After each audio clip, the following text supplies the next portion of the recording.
Morning, it's 9 o'clock. I'll call the meeting to order. I'd like to begin by acknowledging we're in Treaty 1 territory, the traditional homeland of the Métis Nation. Introduce the members of the panel. To my far left is Mr. Maurice Thurian. To my immediate left is Ms. Lynn Nesbitt. My name is Stu McPherson. I'll be chairing the hearing today.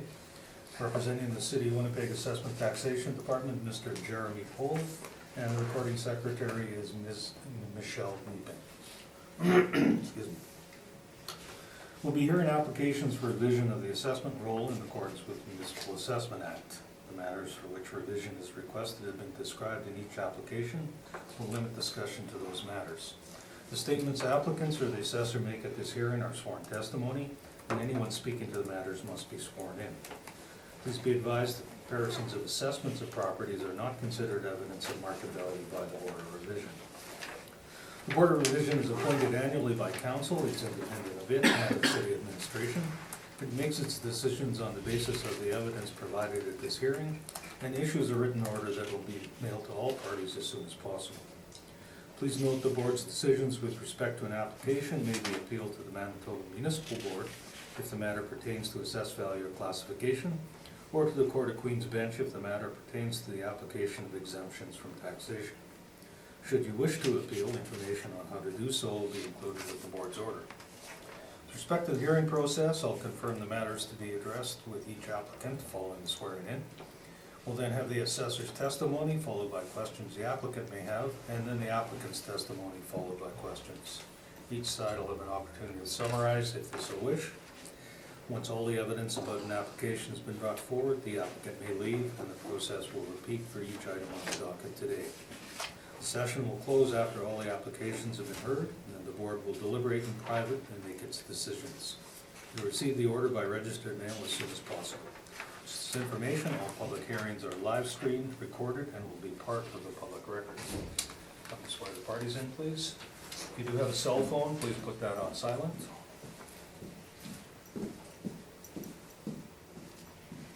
Can you state your full name, please? Jeremy, right? Do you swear that the evidence you're about to give at this hearing should be the truth, the whole truth, and nothing but the truth, so help you God? Can you state your full name, please? Marcelo Navarro. Do you swear that the evidence you're about to give at this hearing should be the truth, the whole truth, and nothing but the truth, so help you God? Right. Thank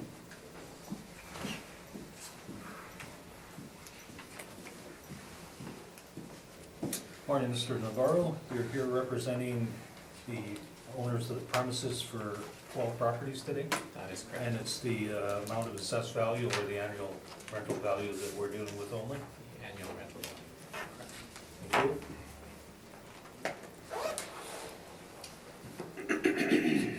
Okay, I guess we'll just deal with these as they're listed on the order on the docket. So when you're ready, Mr. Assessor, the first one we'll deal with is 820 Taylor Avenue. 820 Taylor Business Assessment ID number is 26715.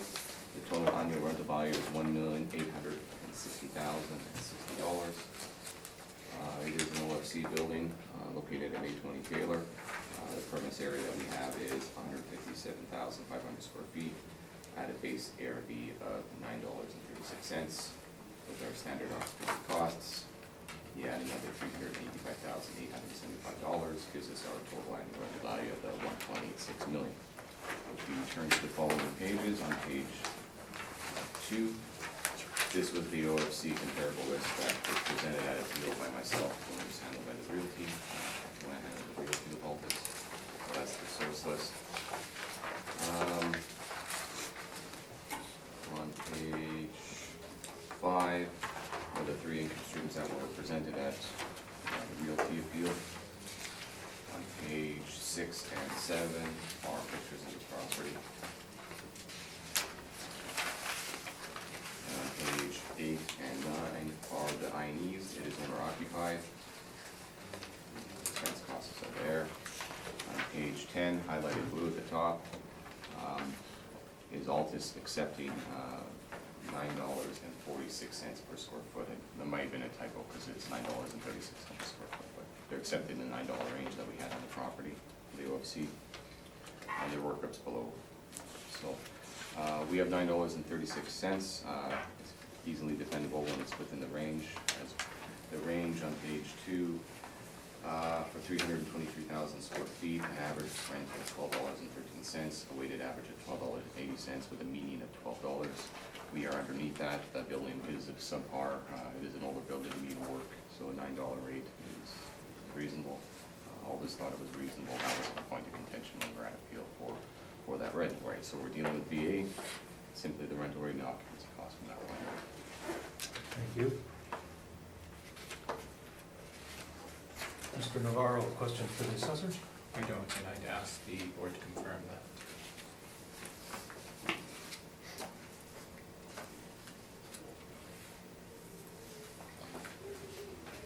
Does the panel have any questions for the assessor? No, I'm fine, thank you. And you don't have anything to present then, Mr. Navarro, you're just asking for confirmation? Correct. Thank you.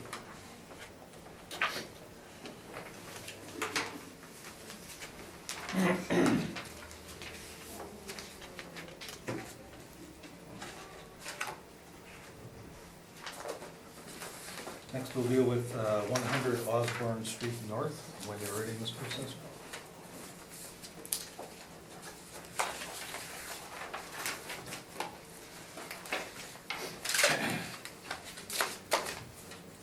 Business assessment ID number is 23778. The total annual rental value is $8,152,080. The total area of the premises is approximately 478,000 square feet, and a total average ARVs per square foot rate of $17.06 a square foot. There are 6 PIDs, I guess you would say. The first 3 are the A-class building, the first one being the standard finish, the second PID being the storage mezzanine area, and the third one being the basement area. On the next 2 PIDs below those, at 60 Osborne, the top one is basement finish, and one underneath that one is your standard finish, and the one below that is simply the parking lot. So, as we go through it, on page 2 are photographs of the property, and these are sourced from the realty field that I presented at appeal with all this, page 3 as well. And we'll just go through some of the spaces that were under renovation at the time. I'll walk through with all this is that backup for this property, so I'm more of the property. There's an ongoing upgrade to the building. The total permit values, they upkeep their building obviously, about $46 million going back to the beginning of the 2000s. And like I said, it's currently under renovation as we walk through the property. Page 7 and 8 also show some of the older space in the property. So for OFA space, we have an average on page 9. 36 comparables. The average is $18.44 a square foot. The weighted average is $18.33 with a median of 18. So again, a nice tight range indicating a good source pool of data. Look, if you look over at the OFBs on page 10, we have 73 comparables, an average of $15.03, weighted average of $14.61, and a median of $14. So again, a very tight average. We also then, below that, on page 11, have basement rent comparables. They are limited. This was good basement quality space, obviously, for the property. Their weighted average is $10.51 a square foot, an average of $9.23 and a median of 9. So again, an average, but a limited source of comparables for that space. Parking rates are as they are, as you see below that chart. Fits comfortably on the outside arcade or outside parking lots, surface parking. On page 12 shows the I&E, 13 shows the I&E, and 14 is 15. So it is completely owner-occupied. So when we go back up to cover the front page, we have for the OFA space at $16.64 a square foot for the standard finish. We have $8.51 for the storage mezzanine area, and for the basement area, we have a bit above average space, because it is a bit above average, at $12.26. There's a large atrium in the basement, it's nice basement space. Then on unit 60, sorry, 60 Osborne, for the basement area, we have $8.90, and for the main area, $12.09. And for the outside parking, we have $65 a stall. That gives you cumulative at the right-hand side of the column of the table, in the last column, gives you your $8,152,080 for your annual rental value. With that, I'm open to questions. Thank you. Mr. Navarro, questions for the assessor? Yes. Were you aware if the realty appeal for this property was appealed to the municipal board? Yes. That is my question. Question? Mr. Thurian? You said that there were $46 million spent over the last, how many years? Yeah, For renos? that's just the permit work. I didn't inspect every single permit. It was like, we didn't go through everything with single No, permit. no, I'm just trying to get because you made that comment, I'm trying to get a general understanding of what was done. They generally upkeep their building, and that's why I showed the pictures. They're going through it again, and Okay, space. so renos are going on again right now? Is there a permit there or not? On your, Yeah, the very bottom. They have a $14 million permit for February 2019. okay, what page is that? Page 6. But we're not adjusting the rent for the. No, I'm just trying to see what was done to the building, that's all. Basically, what they went through is they were taking the outside office spaces and moving it centralized and letting more light come in, changing the layouts. We went through some old space and new space. It was nicely done, but the old space was nice too, right? They were just updating it to be more modern configuration for their office use. Okay, thank you, that's all, Mr. Chairman. Ms. Nesbit, questions? No, I have no questions. I just had a couple, you've given us, excuse me, you've given us comparables for OFAs, and that's the 100 Osborne, is that Yep. correct? Yeah. And then OFS, is that what you've got, 60 Osborne No, classified as? I didn't rent. It was part of the, because there's an OFS property that'll be coming up on it. But no, that was an OFB, so it's the OFB should be looked at. So that would be uncomparable page, so you're looking at page 9 for the OFAs, Right. and then the OFS you don't have to look at for this. Oh, okay, deal. so the Bs And are then on the 10. Bs is on page 10. Okay. It's just the rent, the way it worked out for the realty, the rent was clustered with an OFS and it wasn't there. Okay, and then just the parking, you got 851 stalls Correct. at $65. Yeah. Okay. I make that to be 663,780. Give me a second here. As the base ARV.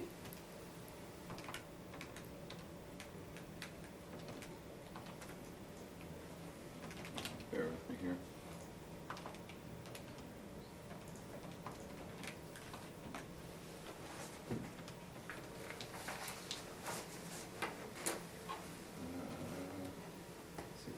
$663,780. Yeah, sorry, I didn't check that number. Let me check the INE for a second. I just wonder if maybe the No, stall they had, counts. they have a 865. We had 851 recorded, that's what we had. But when you look at the INE actually reported, it's 865, so Well, it's even higher than, just give me a second.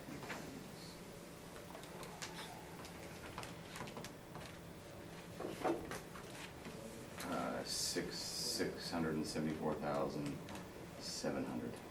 if you're looking at the, what's reported on the INE at 865. okay.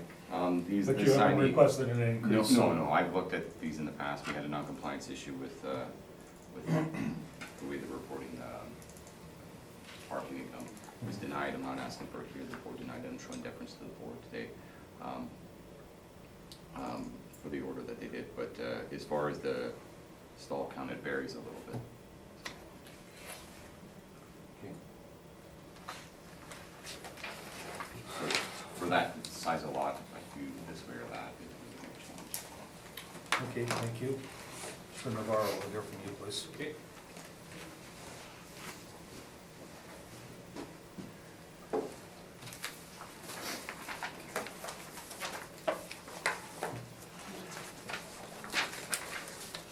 Thank you.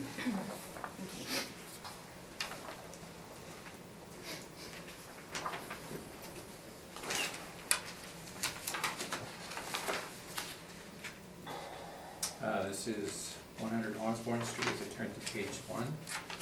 You're asking for an annual rental value of $7,831,980.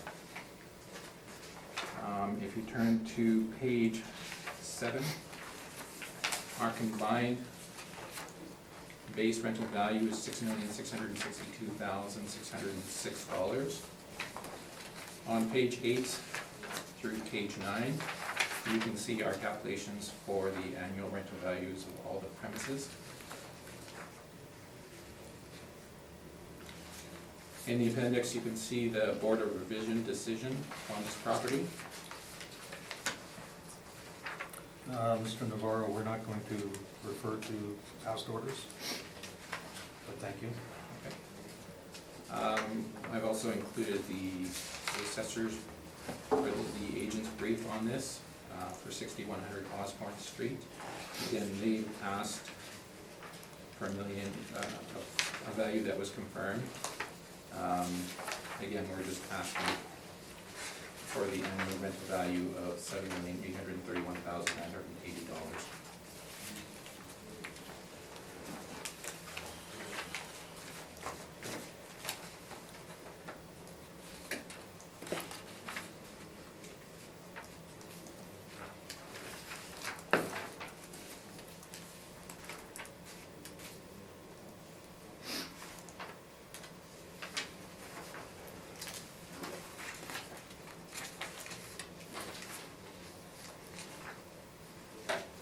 Presentation, Mr. Navarro. Mr. Cole, questions for the applicant? Chairman, before you comment on, we're not supposed to be referencing any past board orders, so I won't. But the realty brief is submitted here in full. The order that came out based on the comparables that are in the brief. So Correct. that's where you're basing your comparables That's for. correct.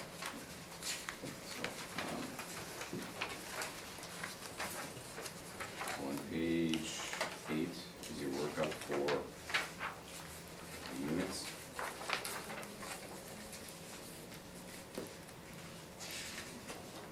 You just show me the tie-in with your realty, which page in the realty are you using? If you go to, So if we're looking at 100 Osborne, that's right, Class A would be page 11. correct. So the overall that you're looking for was $14.07 on page 11. Correct. Okay, so it's the same, because I just see $15.50 and I see $12, so overall, you're asking for the same rate. Exactly, there's no difference, there's no deviation from what was presented in the realty. That's all, that's the only question I have. Thank you. Mr. Therian? Hey, I'm trying to get my brain around this a little bit here.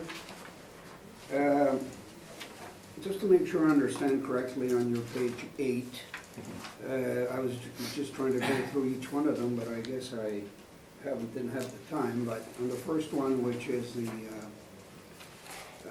row 23778, the city was using 1664, you're using 1550, Correct. correct? So all of these are all a little different, they're all a bit lower, I I'm believe there's one assuming? that's higher. Yeah, I see the one on 100th Street North is 12, and they're at 1226. City's at 1226? Correct? Correct. Okay. So I'm just trying to find your comparables to back up what you're arguing today. They're on what page? If you turn to the, what is technically the appendix, you'll see a board order. On page? It will be page 10. Okay, Okay, so you see the board order, next to it comes the realty. I think we're lost here. Page 10, the income approach to value. No, so this is page 9. What's page 10? On the initial side of the brief, if you can scroll through it, there's page 1 through 9. yeah, Right. Okay, the decision of the board for the realty is technically page 10 and 11. And next to that comes the realty brief that was submitted as evidence. Oh, okay, Okay? okay. Now, if you go to that page, page 9, you can see the market rents that were supplied.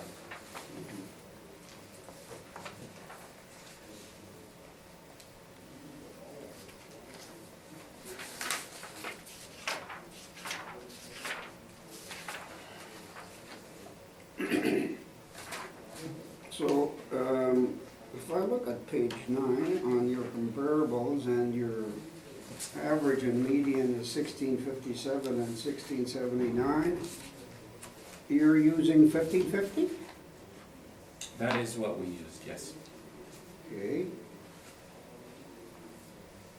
So, what is the argument to reduce it by $1.14 here, or $1.07, or, because you're lower than your average comparables?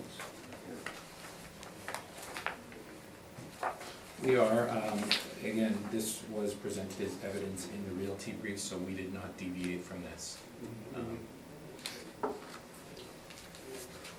And these, some leases on your, I know it's a little tricky here, all this stuff, but your lease start dates, some of them are pretty old. And I see 07, 05, 06, 00.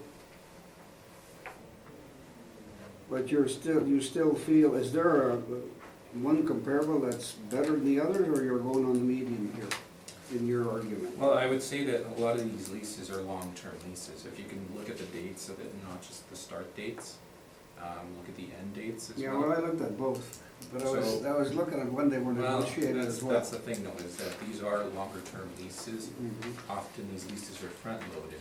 mhm. So I tend to think that these are close to market. Okay. Now, I don't know about the others, I guess, well, let's look at the other big one, which is 60 Ogburn Street North.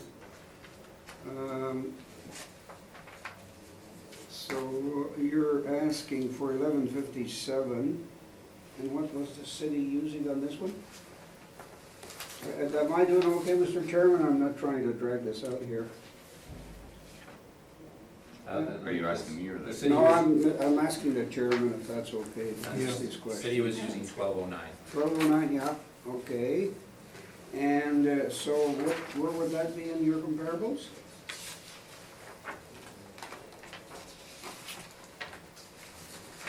That would be on your page 11 at the bottom. Correct.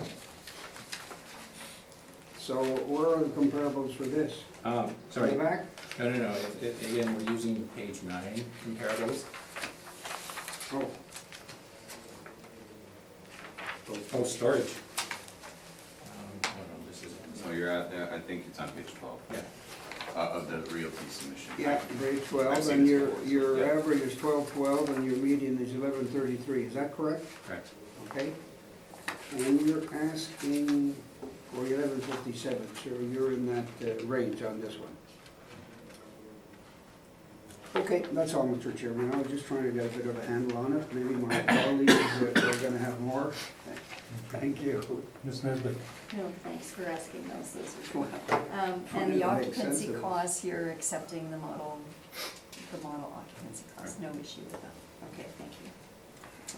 Just clarification on your page 12, you've got leased area 1 at $97. What's that all about? On page 12, Yeah, page 12, I guess, of the realty portion, I guess it is. You've got 3 basements, 41,000 and 10, and then you've got the standard office, 1 square foot at $97.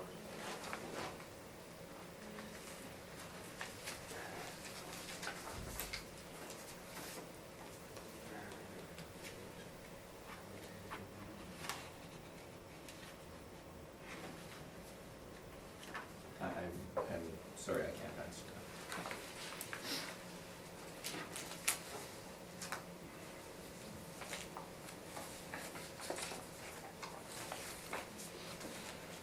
Okay, thank you. Desire for summation, Mr. Paul? Mr. Navarro? Thank you.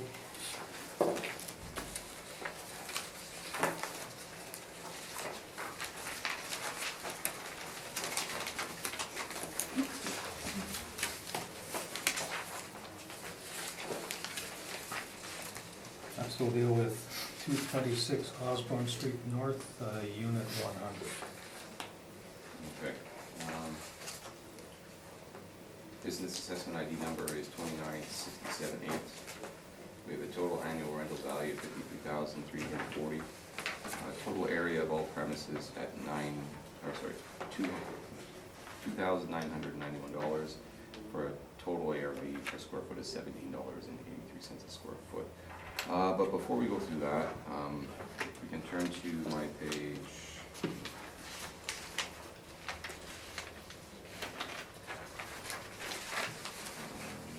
8. Inlet management is what we have for business assessment. Below that are the other business assessment parties that are, businesses that are in the building. Go through the I&E. If we turn to page 12, highlighted in blue, we also have inlet in there for 708 square feet and 516 square feet. This area appears to be unaccounted for. If you look at unit 100, which is 3 lines below the last, it's the 2,991 square feet unit that we have in appeal here today. But it does appear that inlet is occupying more than one space in the building. So if we go to the final page, which is part of the Altus's realty submission for this year, you can see inlet being at 2991, and then units 40 and 50, they're also in there for 708 and 560. So it looks like we have these spaces unaccounted for. So I'll go through the numbers as we have them, and then I'll go through the numbers with the adjusted square foot area for accounting for that area. So, if we look at our premise area, 2,991 square feet, that works out to base ARV of $15.38 a square foot, with our standard occupancy costs accumulating to $70,320 for a total annual rental value of $52,340. With the corrected area, it would be, and I'm going to ask the appellant if they do indeed occupy this space, the area would be corrected to 4,215 square feet. Can you repeat that? 4,215, which would then drop the base ARV down to $10.91 a square foot. So, not asking for an increase, just adjustment to the area. So, as we go through, these are from the Realty Appeals, or from the Realty Appeals, but they're photos from 2011. On page 4,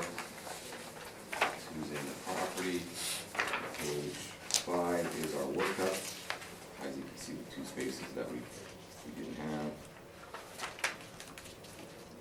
And then, on page 6 is the comparables that we had for the realty, which are at market at an average of $12.35 and a median of $12.13, and the basement area at $9.16 and $9 for an average and median. So, based on that, I just think we're missing a little bit of space for the pit. May or may not be after the appellant gets a chance to answer. Thank you. Mr. Navarro, questions for the assessor? I have no questions. Mr. Therian? Well, thank you, Mr. Chairman. Ms. Nesbitt? So, just to summarize, you've added that extra square footage in for that. $10.91. I haven't changed this. You haven't changed the overall, you No. just adjusted the base So it area. looks like they're occupying the main and then the basement area underneath. Okay, But we don't have the basement area underneath in the 2991, but it does look like it. so you're recommending that the ARV you have now Be is confirmed. confirmed, all you've adjusted is the base Yes. rate and the square footage. I've just asked the appellant, because the appellant is effectively the owner, are they occupying the space? Okay, thank you. Thank you.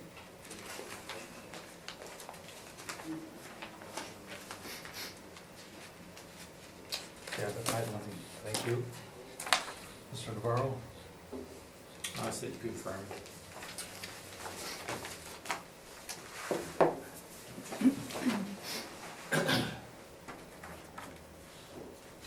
So nothing further to present then?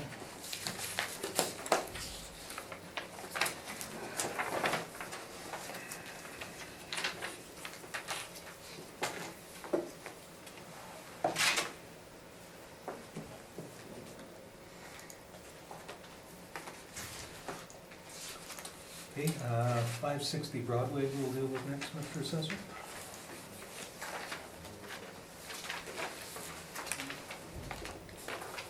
Uh, 560 Broadway, business assessment ID number 39778.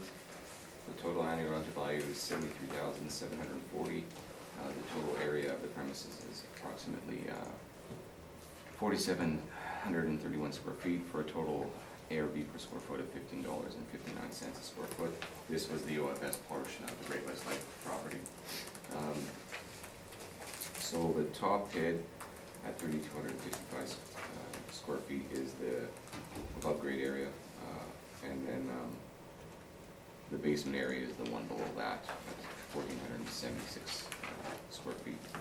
So we have $15.46 a square foot for the above grade area, and an occupancy cost of $7,975, which produces an annual rental value of $58,320.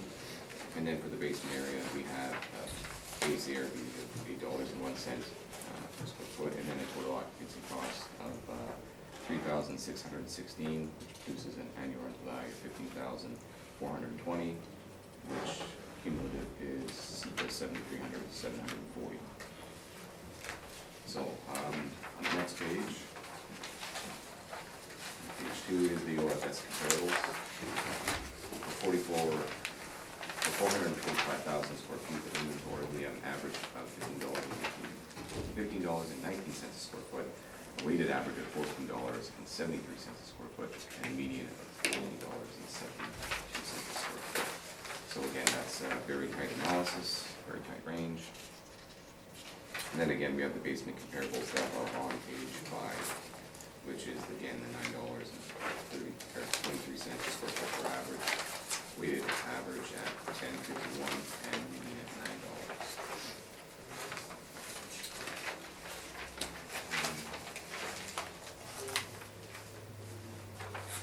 So, and then on the following pages was from the income summary from Office's appeal with us, and they had for the OSS a total of $55,902 for the rent. So we were pretty close in their estimates, they're up, but we're up about $6,800 off of what they will cost us. And then you add in occupancy costs, so that's the information I have to present. Thank you. Mr. Navarro, question for the assessor? Questions? Mr. Therian? Yes, so you're on your 50,000, on your 3255, you're at 1546. If I go to the comparables, I'm not sure I'm looking at the right one, but it looks like it's 1473 is the weighted average? Yep, that would be on page 2. Yeah, what's the other page here? What's that for? That would be the OFB rents. Those were at 14, weighted 1461? Yeah. And you're, All I'm trying to show is like this OFS is still a quality that a tenant from an OFB would go into an OFS. OFS would just so categorize you're as based on using OFS. both of these comparables to justify your 1546. Is that correct? Correct. But if you look through the comparables, this is just a range. This Mhm. is just the weighted average and the median and the average. Mhm. If you look in the range, there's lots of rents in the $15. Mhm. And this is an OFA, this is a flagship type property, you'd expect a little bit higher in the rent in a property like this versus a smaller property or, you know, something off a main thoroughway. This is a prestigious building, prestigious property in the city, you would expect an above average rent. So when we come in at 1461 and 1473 for an average, $20 more is pretty reasonable. Yeah, I can understand that, but, you know, it's pretty hard for us to break down whatever applies properly as well. On the basement, you're at $9, or 1051, your weighted average? That doesn't seem to work, does it? An average at 923, a median at 9, and then weighted average 1051? Is my brain out of whack here? You know, On page 5 of 8. No, it's not. It's weighted average. There's 6 lines, you know, that'd be about right. You know, I'm not gonna argue with Excel. Okay, but you're using a lower one on this one, you're using 801. It's just, I'm trying to, The reason why we use the To see how you're $12, the reason why we justifying use the your- $12 for the OFA portion of the basement area for the other property, Yeah. it was an immaculate space for a basement area. There's a large atrium, it's Mhm. underground, it's not your typical basement area. Like, it's a walkthrough from the one building to the other. It's beautiful space, yeah, except you're using 801 in this case. because it's not the same quality Yeah. finish. Okay, that's all, Mr. Chairman, thank you. Thank you. Ms. Nesbit? Yeah, and I can see why your weighted average is coming in at 1051, because you have a couple quite big spaces there for Yeah. $12. Okay, I have no questions, thanks. Basement space is limited for what we can pull in this property here, because of the other portion of it. Like, it is a large walkthrough from one building to the next, huge atrium. It's just, you're not gonna find that in the marketplace. It's kind of unique to itself. Thank you. Mr. Navarro? Do you have something? Yeah. Thank you.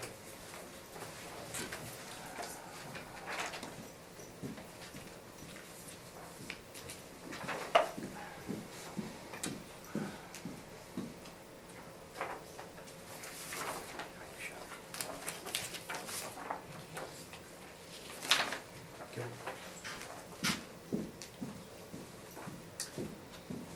Yes, the chair for a 5-minute break. Yes, we'll take a short 5-minute break. Read my mind.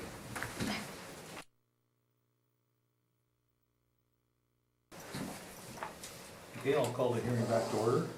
Before we resume, just one clarification. For business assessment purposes, if either party wants to submit the appropriate board decisions on a realty for the same property, the board will accept that and give it whatever weight we think is appropriate.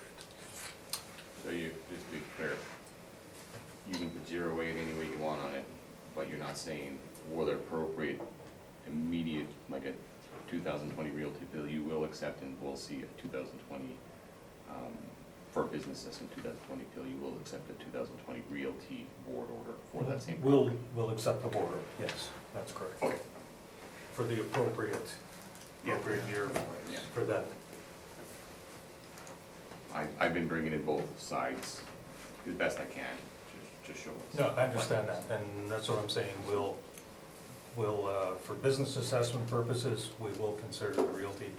We'll give that whatever weight we think is appropriate. Thank you. Okay, so we'll continue on then. Sorry? Yeah. We're at the applicant's evidence for 560 Broadway. This is the Great West Life Assurance Company, 560 Broadway. We've given this annual requested value of $67,440. It's fairly close to what the assessor has. We can skip through to the page 8. We have the workup on this, and the premise area is 4,731 square feet. We've applied an overall rent of $11.82 on this. Annual rental value, again, is $67,493, rounded to $67,440. Premise for it is on page 10. You can see it in the OFS. That is what was submitted in the realty appeal, and again, the board decision from the realty, which confirmed the applicant's value overall. So we are asking the board to change the annual rental value from $73,740 to $67,440. Thank you. Mr. Poole, questions for the applicants? No, this is the same for the realty, correct? Yeah. No questions.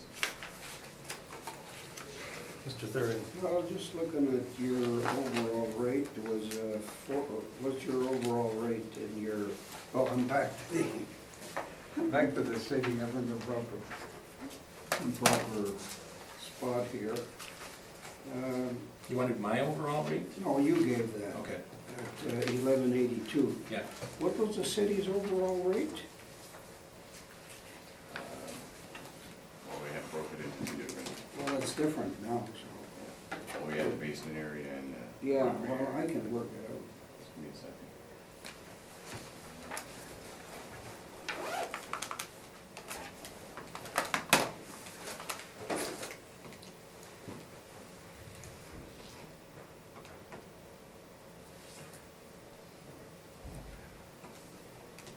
Did you have any questions for the applicant and Well, Mr. Thurman?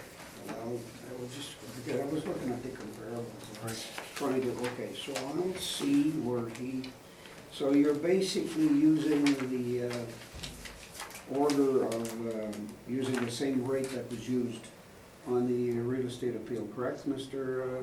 Correct. Appellant? Yeah. Okay, thank you. I'll redirect my question To answer your question, if you're Yeah. gonna take the overall, yeah, it looks to be $13.14. If you take the total rental value divided by the. total 13, area. 14? 13.14.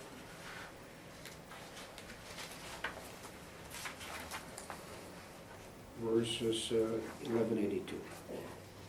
Okay, thank you. Thank you. Ms. Nesbitt? I have no question. And I have no questions, thank you.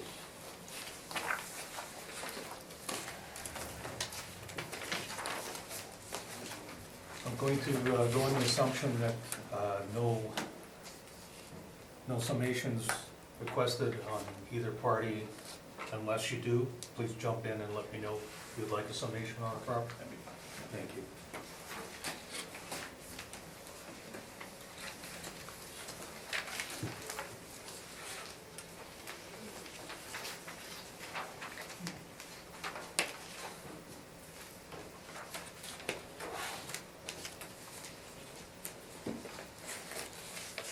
Next, we'll deal with 491 Portage. Are you ready, Mr. Assessor?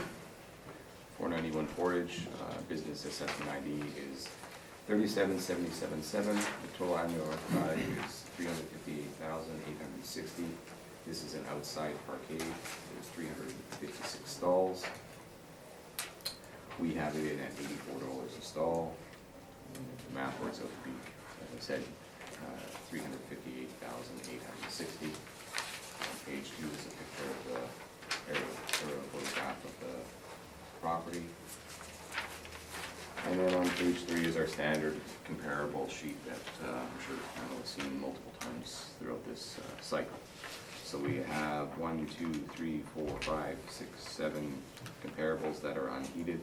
Comparables number 2, 3, 8, 9, 10,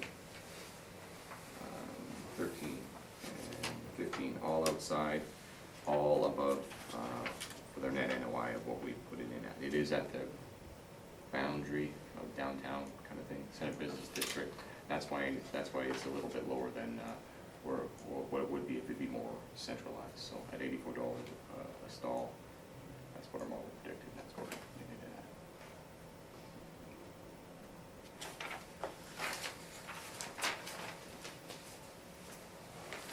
Thank you. Mr. Navarro, questions for the assessor? No questions. Mr. Therian? Yes, one question. Oh, you saw what he said. Oh, that's okay. That's what I'm here for.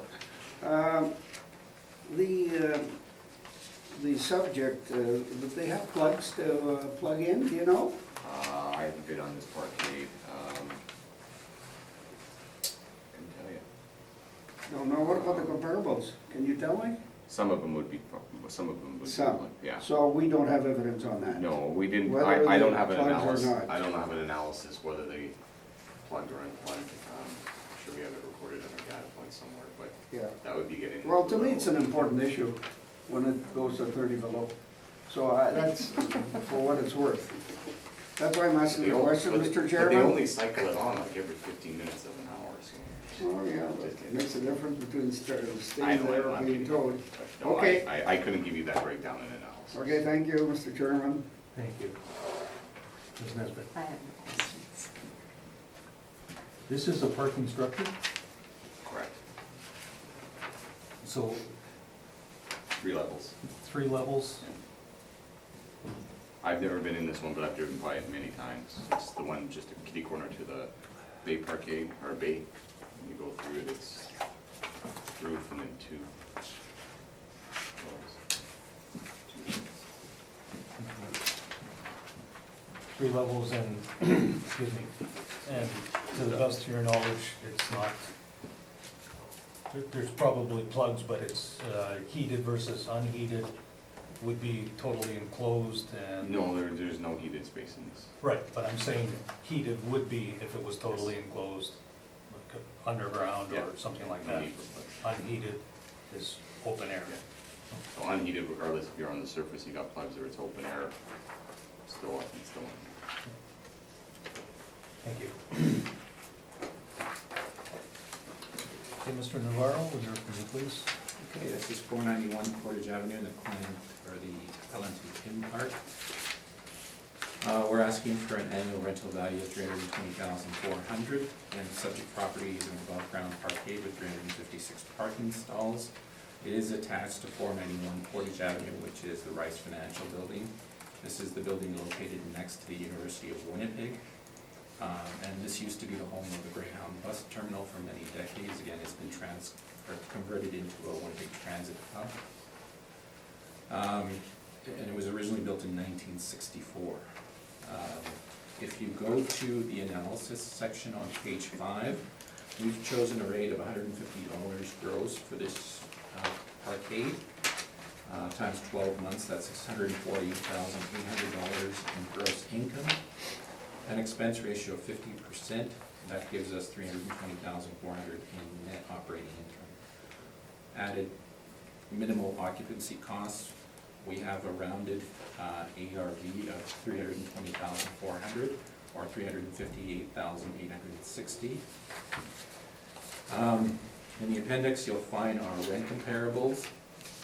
on page 8, and then on page 9, you can see our expense ratio comparables. So the reason we've chosen 50% expense ratio, again, follows these arcades. And I'm open for questions. Thank you. Mr. Pohl? Straightforward, I have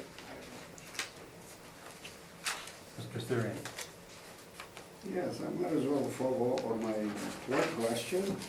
Do you know if there's plugs in that place or not? I'm not, but I'm assuming that they are based on the expense ratio that I've used. Most of the parkades, in fact, all of the parkades that we have in our expense ratio comparables on page 9 have hydro.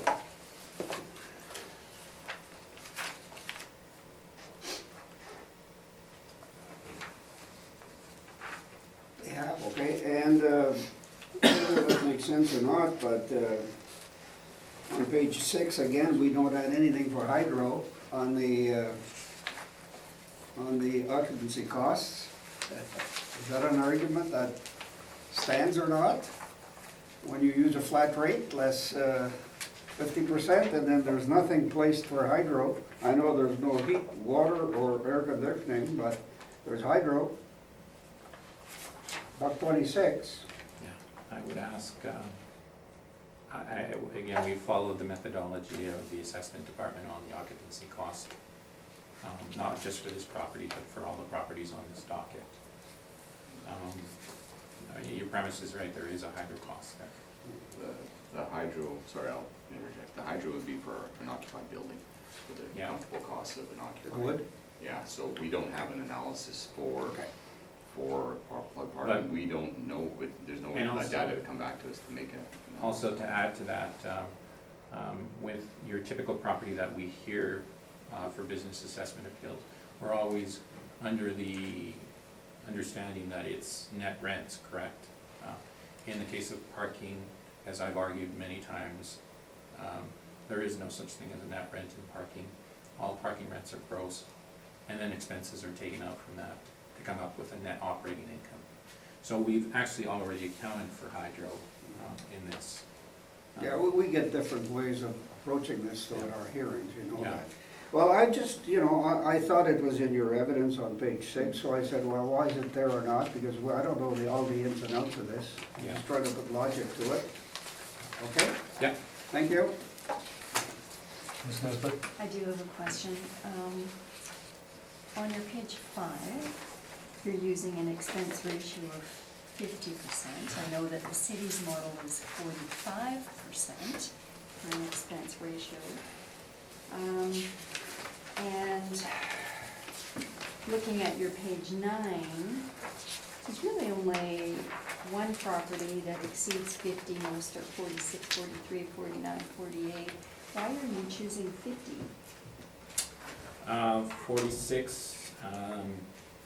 46% for 299 Fort Street. That is a heated one, I see Yeah, that. 52%, that is underground also.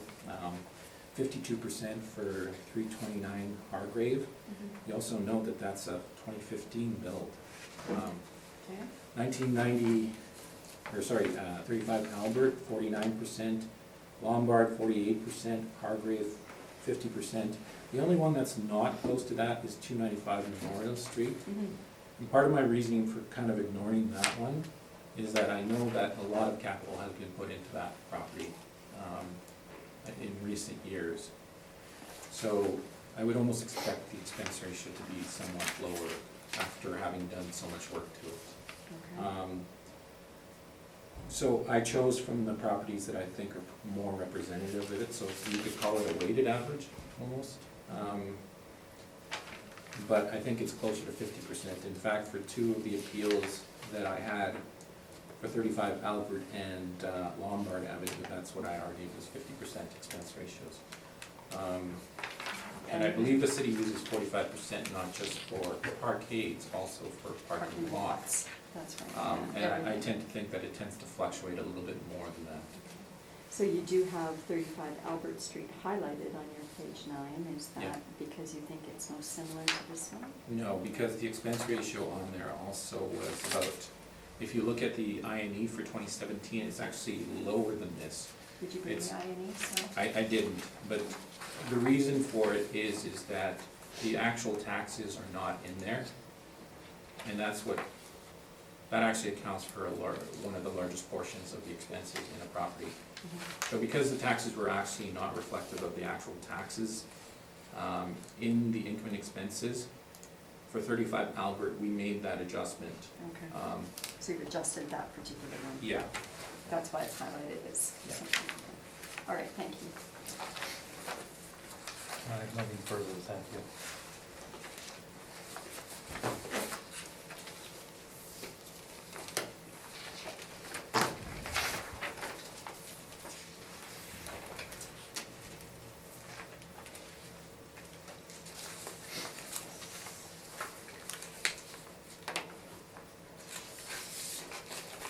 Okay, we'll move on to 300 Carlton.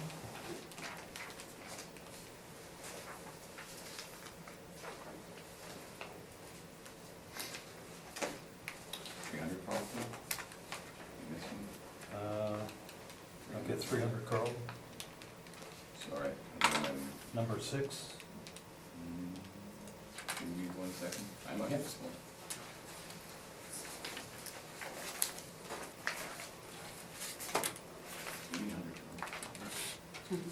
Post Media. Sitting here looking at 44740. Just give me a second. 300 Carlton now. Stop.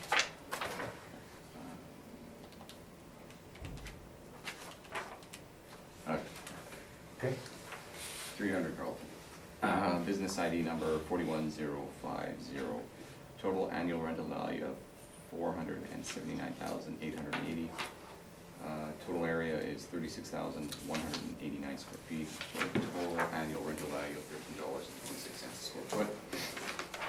We have the base area in for $10.81 a square foot with our occupancy costs at 88,663, gives us a total annual rental value of 479,880 as otherwise stated. We have the property being occupied for 10 years. We started in 2014, it's net, and it's at $13.50 a square foot.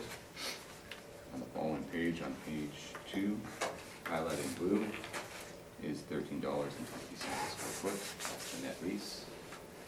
On page 3 and 4 are our OFBs, comparables. Again, you've already seen them, they're just blown up here. Average is $14.96 a square foot, with an average weighted at $13.99, and a median of 14, so a very tight range. And then on page 5, highlighted in blue,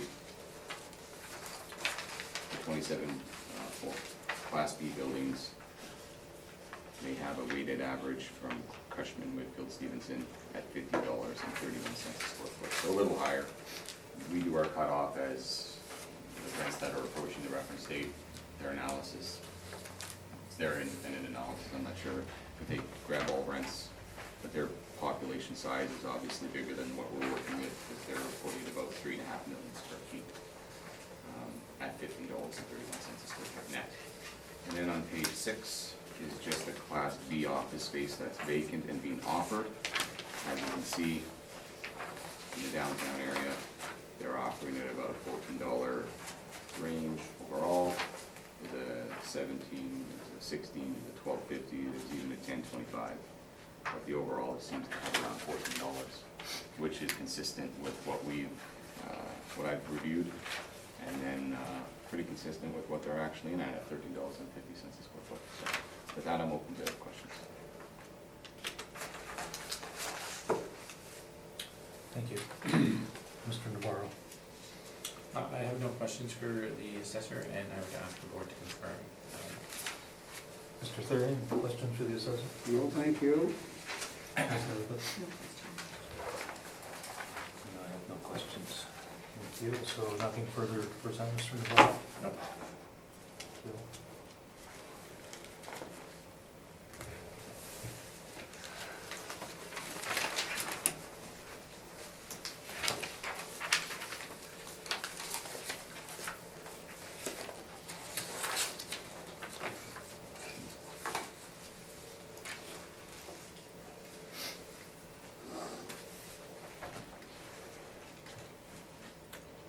Okay, Mr. Assessor, now we'll deal with 447 Portage. Okay. Business ID number is 24596. It's owner occupied, it's Investors Group building. The total annual rental value is 5,064,360 square feet. The total area of all the premises combined is 268,952 square feet, with a total ARV of $18.83 a square foot. Before we get through this, if we turn to page 3, I handled the 2020 appeal. We were asking for an increase. Attached is the workups. Originally it was $16.38 a square foot on page 7. So at the top, you can see $16.38 a square foot. I changed that to be reflective of market, which is $18.33 a square foot. Panel confirmed that original assessment didn't have an increase. So I'm presenting the same evidence here today at this meeting, showing deference to the order. And to the panel stated that it didn't increase. So if we go back to the front, we're now at $16.38 a square foot, which is what the board ordered. Standard occupancy costs, we have a total occupancy of 658,932 square feet. The annual rental value then is the 5,064,360 square feet. So page 2 is the comparables that we've shown. For 247,000 square feet of inventory for OFA space, we have $18.44 a square foot average. Weighted average was $18.32, and a median of 18. So a nice tight range. That's where the 18.33 comes from. The panel, the realty elected to leave it at the original $16.38 a square foot. I believe the argument was around that is a single-use building, single occupancy building. It would be difficult to change it from multi-tenanted from single-tenanted. I disagreed, but that's what the panel ordered. So at this point, I have no different argument to present, and I'm showing deference to the decision. Thank you. Mr. Navarro, questions? No questions. Mr. Thuring, No questions, thank you. Ms. Nesbitt?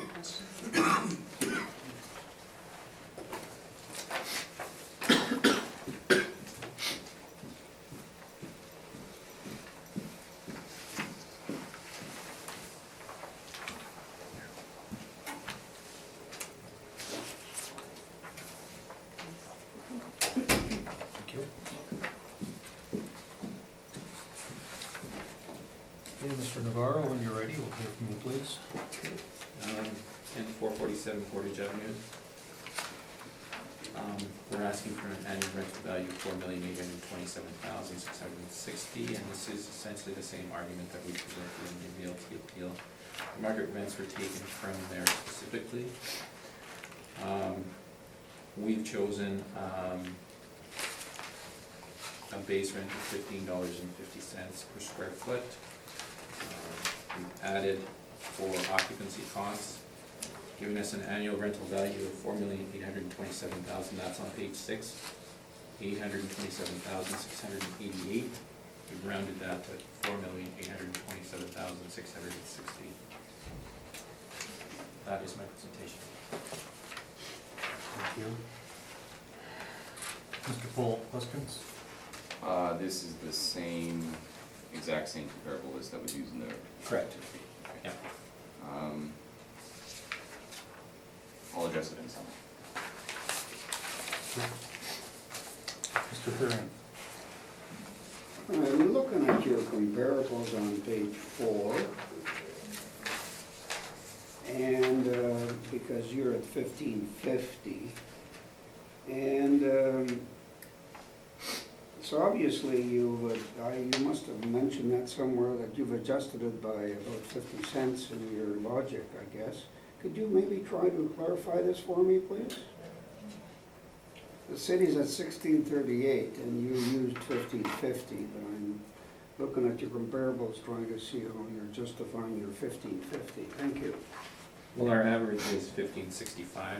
Mhm. We have a weighted average of 1471 and a median of $16. So our rental, our base rent of 1550 is actually, was 15 cents higher than the average for the sample.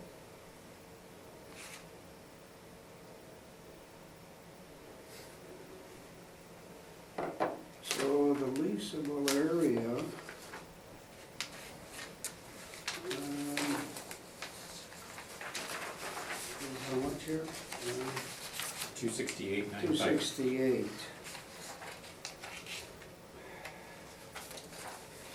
Your comparables are all much smaller, I guess, in size. I don't know how. Well, we have individual leases. I think this is part of the argument in there, is that this is a single occupancy, Yeah. single, occupied by single Yeah. occupant. Investors. Whereas most of the Class A, Class B buildings in the downtown are multi-tenanted buildings. Mhm. So, the premise is that there would be a slightly lower rate for, one entire building that is rented. And trying to find a comparable for an entire, occupied Class A, Class B building. I'm not sure that there are any in the downtown area. Mr. Paul may know of some, but I'm not aware of any. Do we know about any renos in this building at all? I didn't look into Didn't look the into that. permits. That's all, Mr. Chairman, thank you. Thank you. Ms. Nesbitt? I have no questions. The comparables on page 4, you state it's a Class A office building. Why are you using Class Bs as well? I would say that there's only a handful of Class A buildings in the downtown. Right, but you've got 1, 2, 3, 4, 5, you've got 7 As in your market rents. Right. And would that not seem to indicate somewhere around the $17 range? Yes, If you just look at those? if you look at the spaces, they are considerably smaller also. Yeah, but if you look at, you look at the difference in the areas between 19,000 square feet at 1750 and then double that, 40,000, it's 1738, so the economy of scale doesn't really seem to hold true necessarily in that case, does it? No, if you look at the Class B buildings though on Carlton, you'll see that you have a space there of 36,189 and 120,884. And you're going from 1150 to 1050. So,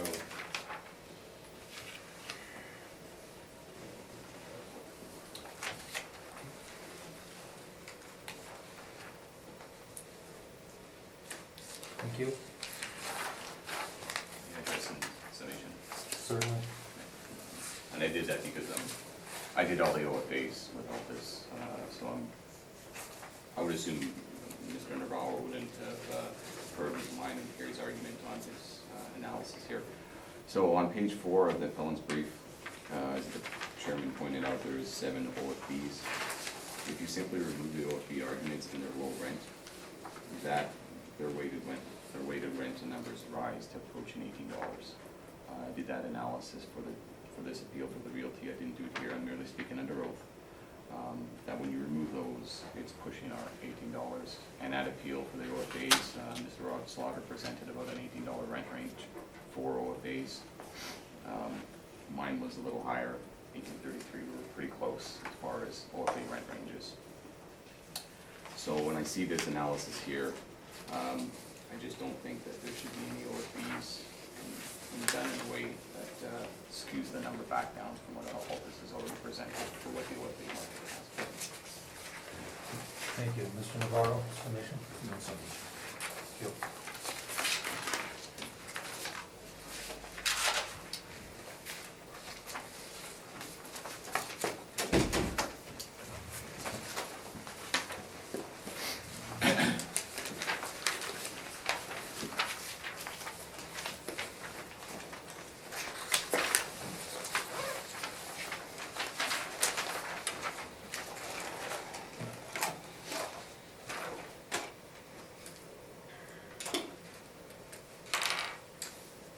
Next, we'll deal with 365 Hargrave.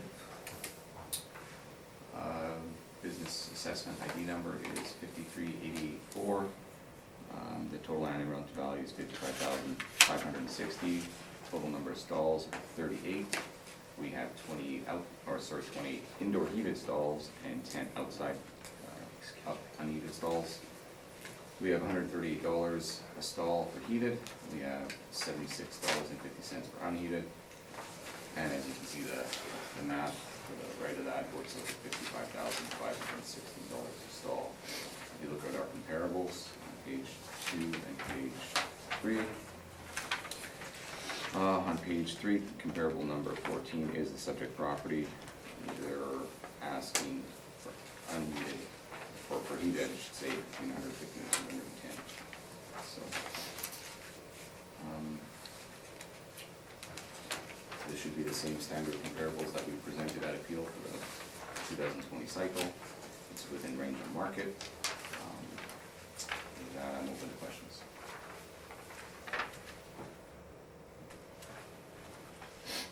Thank you. Mr. Navarro, questions for the assessor? Have you inspected this parking? Okay. Joey, question? That's fine, thank you. Mr. Therian? No, thank you, Mr. Chairman. Ms. Nesbitt? No question. I'm sorry, the heated is $138? The heated portion is $138 for a net rent, or a net stall rate, and $76.50 for the unheated portion. Right, and if I look at your comparables on page 3, and you said the actual subject, the monthly rent was $150 to $210? Correct. Is that not a gross rent then? The $150 to $210? As far as, yeah, that would be gross. So So- 100, assuming 150 for the outside, unheated, 210 for the heated. So does not your model use 45% expenses, I think is what we heard previously? It is, as far as our model is producing exactly from what the subject property is doing, we do a model analysis. I mean, maybe close, maybe a little off. What I found, I'll just speak generally to it, I didn't do an analysis on the 2018 year level, but I had done a significant amount of work since 2011 leading up to 2016 preparing municipal board to reach 299 forward to some other parkades. What I found is when you actually go through the entire city and the entire parkades, the rents are increasing and the expenses aren't increasing at the same rate. So what you're actually getting is a larger portion where your expense ratio is falling. Now, I can't get into that level of detail now. I didn't do it for the 2018 year and past that, but as the rents are climbing, it's outpacing the costs. So your actual, when you get into the nitty-gritty of actually running the entire number stabilized per comparable, expense ratios are typically falling because of the rising trend of what you can get for outside and indoor parking downtown. So when I see 45.50, it's more than reasonable. Okay, and I don't want to compare assessments here by any means, but the $138, is that fairly typical for a downtown heated parkade Standard rate. generated by the model? Thank you.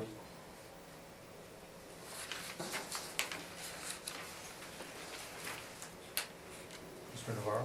Okay. That's something. Yes.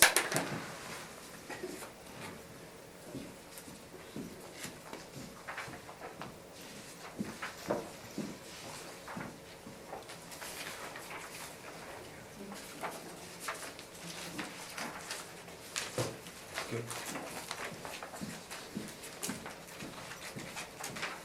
Okay, on, this is 365 Hargrave, and this is in Park. We are requesting an annual rental value of $43,020.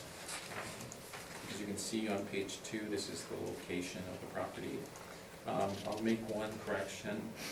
There is 28 indoor parking stalls and 9 outdoor parking stalls. I've counted them. Sorry, what did you say? I've counted them on several The occasions. the numbers? 28 on the lower level, the basement, and 9 outdoor. So you're There's a- saying 9 versus the assessment part, Correct. it's saying 10. So heated, lower level, Is correct, correct, and above grade. 9.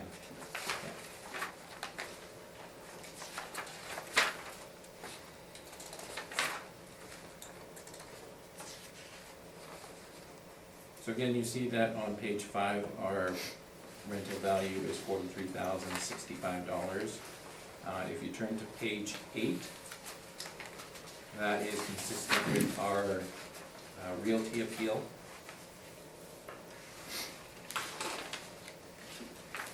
And in the subsequent decision, you can see that our value was confirmed for the property as a whole. So again, we're suggesting an annual rental value consistent with the realty, $43,020. And I'm open for questions. Thank you. Mr. Paul? No, other than you confirming the stall counts. No, I don't have any questions. Mr. No, thank you, Mr. Chairman, I'm okay. Ms. Nesbit? I have no questions. I guess it's just a general question. This is what was presented as realty, is that correct? Correct. And it was 9 outdoor, and the assessor was in agreement with the 9, or there was no follow-up? There was no follow-up from the assessor, but the assessor hadn't been there either. Okay. Who is the second? Svetlana? Yeah. So, Mr. Pohl, I'm assuming the department will follow up on that? I make a note right. Yeah, thank you. And you can't confirm nor deny the fact? And thank you. Like earlier, the Great West Life, they had reported 850, we had 851, they reported 856, 7 or whatever it was. That kind of doesn't really matter. That I can understand But on on this something smaller that size. scale, yeah, Right. yeah. I guess the only question is, you went out and you counted them. Was one occupied by recycling bins or trash cans or? So it is, there are 2 posts in front of it, and it actually opens up to the actual building, so there's a door there. So at one time, it could have been 10, Yeah, but yeah. there's only 9 that are Correct. functioning. Physically, it's removed at this point. Right. And I guess if you're looking from an investment point of view, you're not gonna really put a stall back in there, because there's a doorway there now. Yeah. Okay, thank you.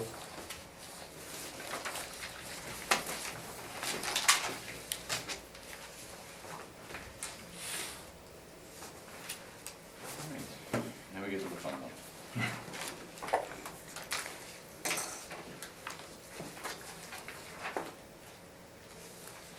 Okay, 453 Dover Court. I'm really off on it today, to work with. Unless I mixed up my file. The fun ones.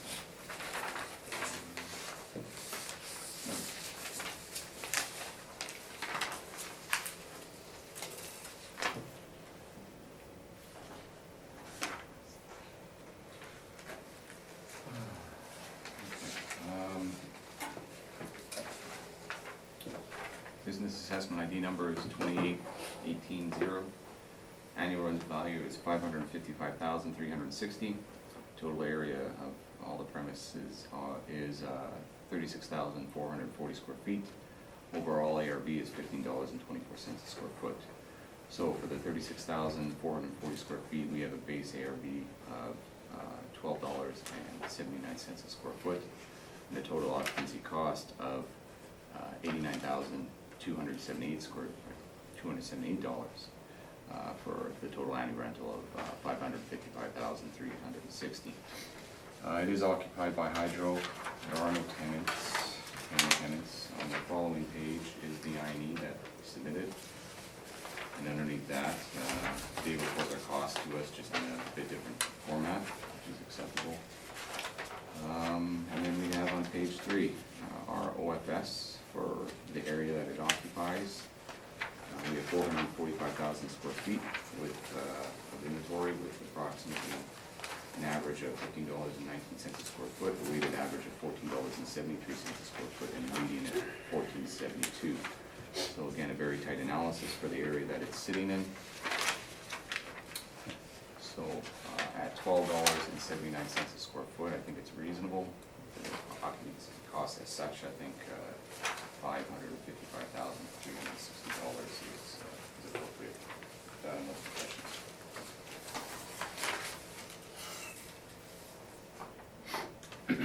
Thank you.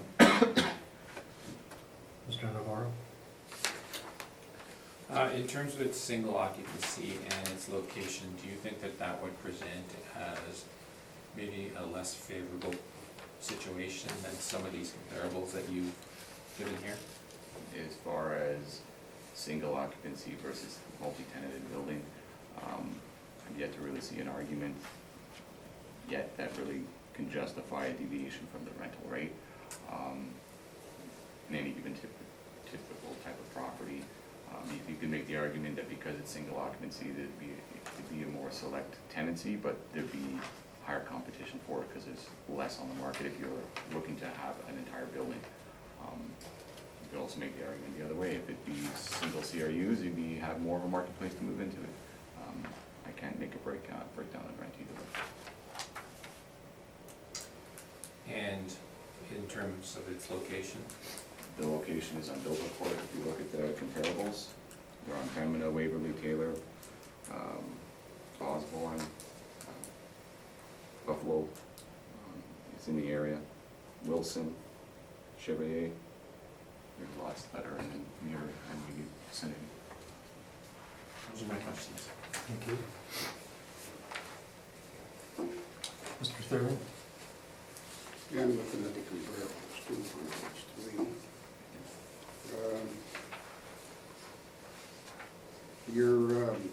This is 36,000 square feet, so I was trying to look at the comparables on that size. Obviously, location is a factor here. I see that Dublin, that would be a different area, would it? Or is that Yeah. close? No, that's on the opposite end. Yeah, 13 at the other end, $13 there. And, okay, so there's one on Waverly here. The ones on Waverly are around $16. That would be in the general area. Yeah. If you're looking for a populace within the stock that actually rent out for that size, you're gonna have a small end of the section there, especially that lease up at the rental state. This is the best market analysis or market data that we can bring into the analysis on. Okay, thank you. Thank you. Ms. Nesbitt? Would you happen to know if any of these comparables are entire building? I guess 365 Osborne, I'm not sure, not familiar with that particular building. Is that the entire building? So which comparable? Comparable 8. Yes, that would be, I just did it under, I can't remember the tenancy, but it is one single occupant. It's an OFS. It's gonna come to me. I can't remember the, no. But it is a But single. it is. Yeah, it is a single tenant. And the one on Dublin is as well. 19 is as well, okay. I'm gonna remember when I'm walking out here. Thank you. Mr. Navarro?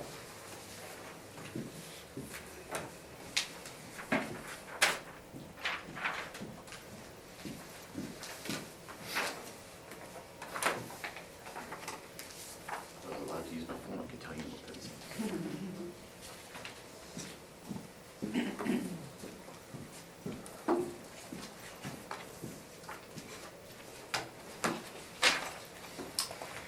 When you're ready, sir. Okay, we are asking for, on page 2, an annual rental value of $490,080. And this is also consistent with our realty submission. On page 6, you can see the premise area is $36,440. We have a net rent of $11. Total ARV of $490,818 after occupancy costs. A rounded value of $490,080. The rent comparables that we've chosen there.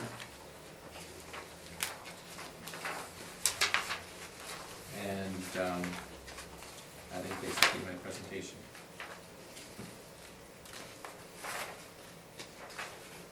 Thank you. Mr. Poole?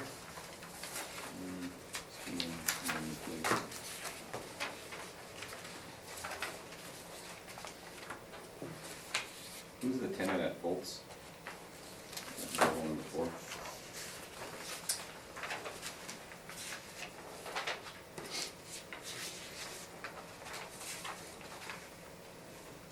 That be CN? No, I think they've vacated. Okay, yeah, that's. CP, right? Yes, yeah, that's what I was questioning, because I know they left, and that was roughly the rent range that I remember them being in.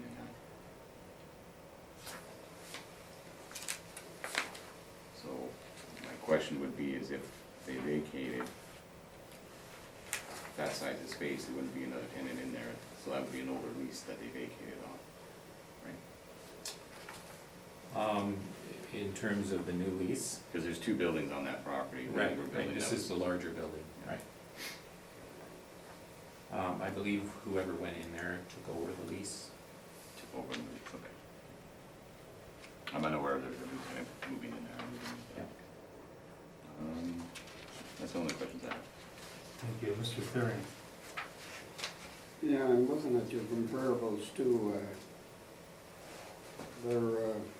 Did you not mention location in your presentation on the 453 Doverport? Did you not refer to location?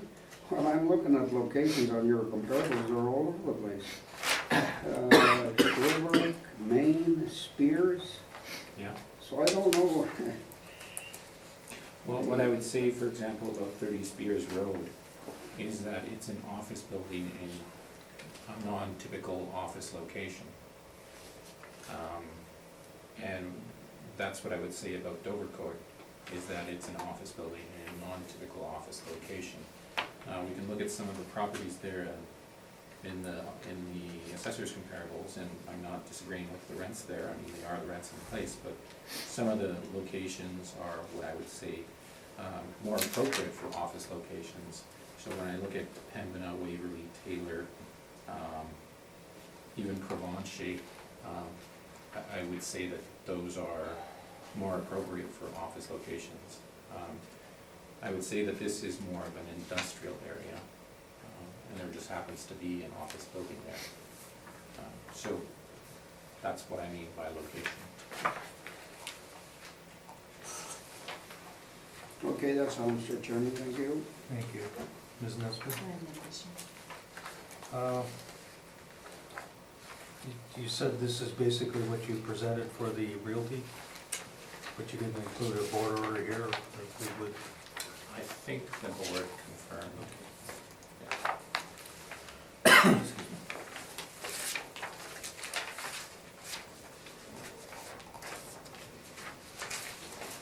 Confirm the city or confirm the appellants, or, I'd like to know that the word confirm was applied to what? Well, when I say confirm, it means confirm the existing assessment. Okay. Yeah. Thank you, just want to make sure.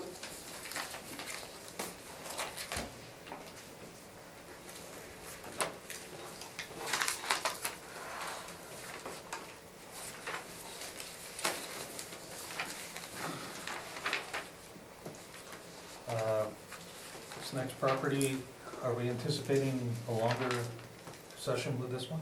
Is that- Probably, we could probably take a break for a moment. if Maybe we that's should take a short break then before we continue. It's 10:40, let's try and keep it to 10 minutes at the max, please. Anyway, it was nice there anyway. That's all I know. Yeah. Okay, I will call the meeting back to order. Next property we'll deal with is 200 Main. Are you ready, Mr. Assessor?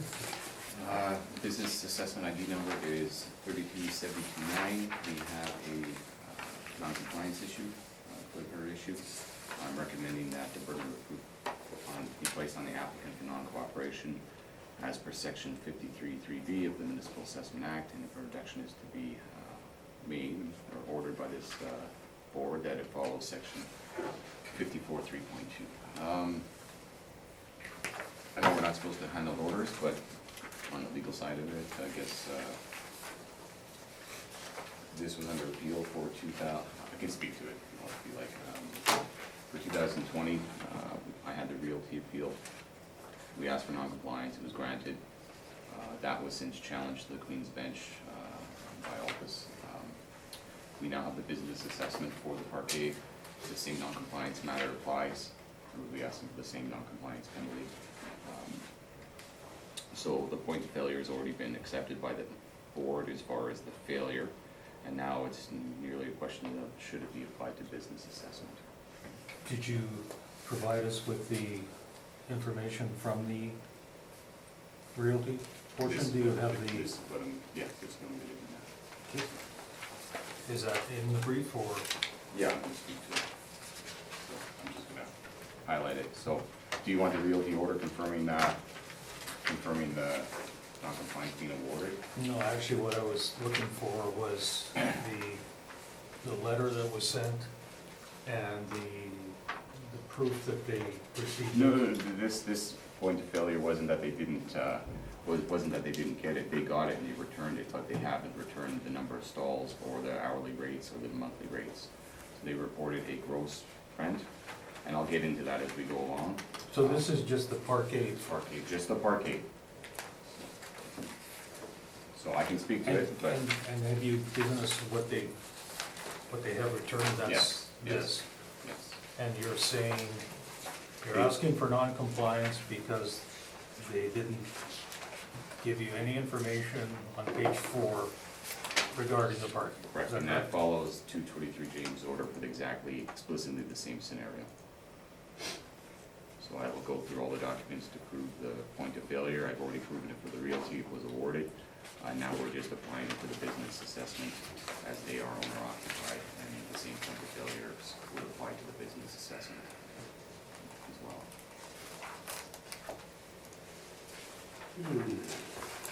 Mr. Navarro, did you have any questions of what Mr. Cole has presented? Yes.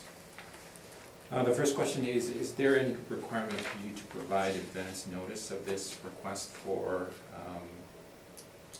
a penalty? Not for business assessment. Not that I'm aware of for business assessment. And the particular legislation that deals with, or the applicable legislation that deals with the municipal, with business assessments,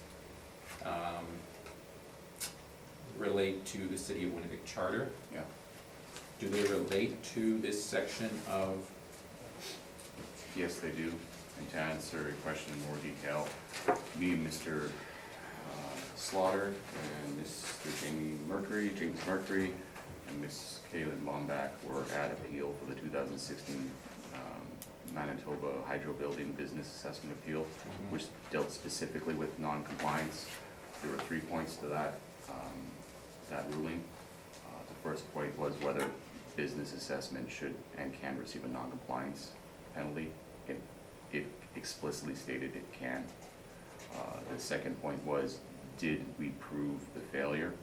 based on a providing of the proper mailing information for the original titles. We did not provide that appropriate information correctly. After review of that appeal, they were using the secondary appeal, or secondary titles which were amalgamated. They didn't go back to the source. It was an error on our part in the presentation. And there was also about a 3-4 day window where they had notice, and the board awarded that the failure didn't occur. But point 1 of that order explicitly states that non-compliance can be applied to business assessment. And that's what we're dealing with here today. We're not dealing with, did they not get it? Did they get it? They got it. This is a specific point of failure that has already been mandated by the municipal board as such, and I'll go through the order for 223 James. So now we have the municipal board indicating business assessments can receive non-compliance and a point of failure that has been confirmed by the municipal board, so. I'm sorry, so you're referring to a municipal board order? Correct. Do you happen to know the number, or? For the James one here, but for the 2016 municipal board for the hydro building, I'm just confirming it under oath. And also should be more. But what you're stating, the 3 points, and you said the first point was, it does apply. Yes. That was for 223 James? No, that was, the 223 James is the specific point of failure. So that deals with the failure, and the order from the 2016 Manitoba Hydro ruling was specifically for, does business assessment apply to non-compliance? And then the other 2 points. Manitoba Hydro being 360 Portage Avenue? Yes. And that was a 2016 municipal board? Yes, with Mr. James Mercury and Mr. Rod Slaughter, myself, and Ms. Kalen Bonback. So this has generally been talked to. It has been awarded for point number 1. It's common knowledge to all this and myself. I didn't think it would be an issue here. Just to be clear, that decision is for realty, correct? No, that decision was for business assessment and whether they should apply to it for the 360 Portage. 360 Portage, and were the issues the same? It's for the municipal board, to be clear, answered it in full, 3 parts, because it had significant weight.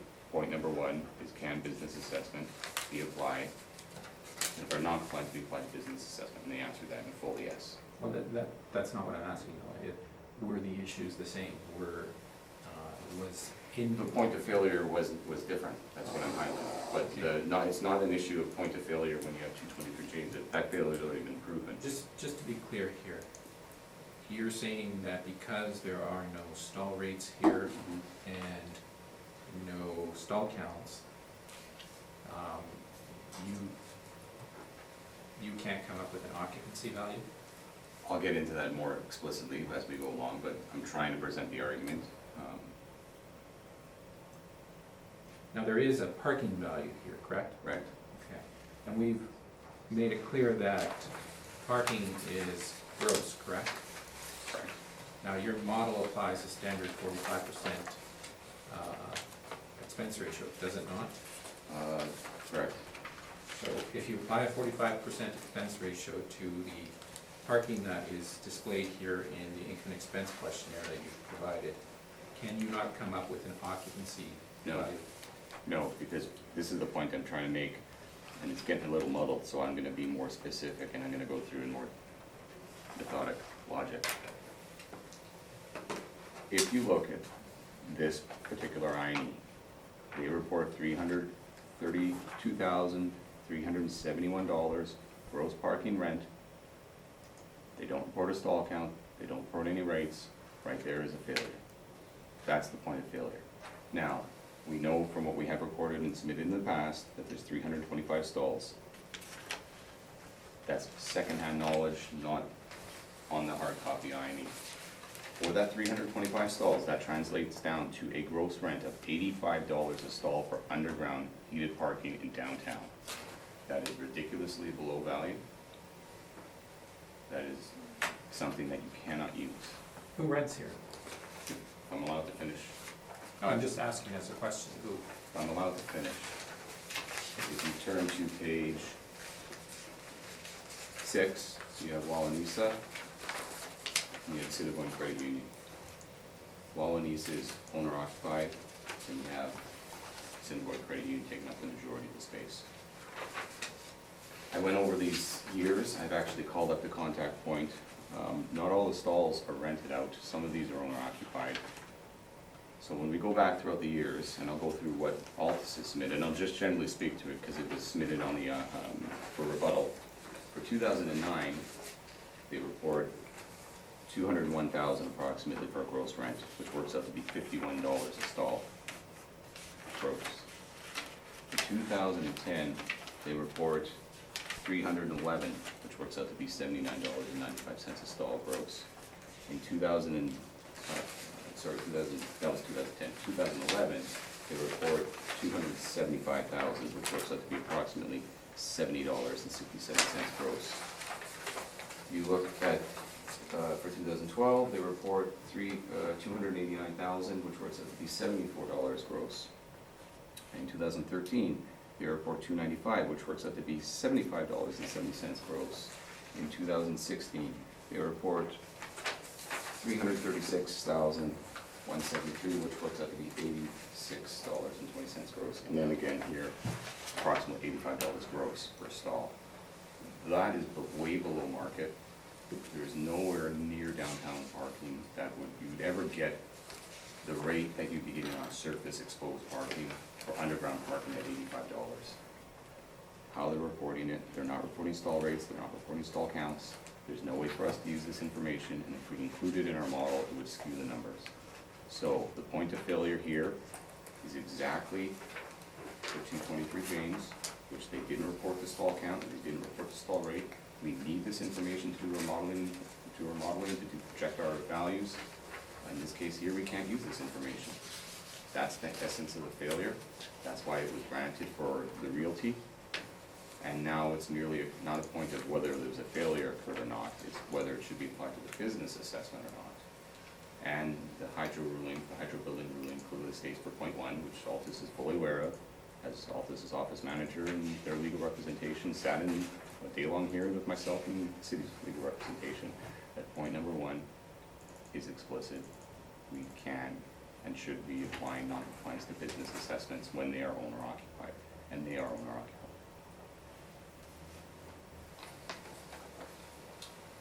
The tenant is the owner, and the owner is the one who committed the failure.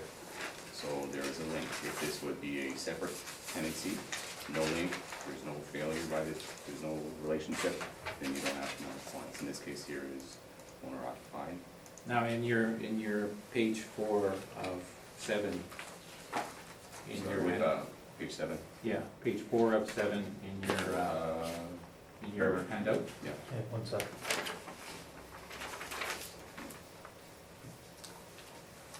Okay. And I can get to handing out the orders in a few minutes.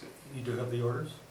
I was trying to. So this is James, and this should be common knowledge to all this, and Yeah, the orders can be handed.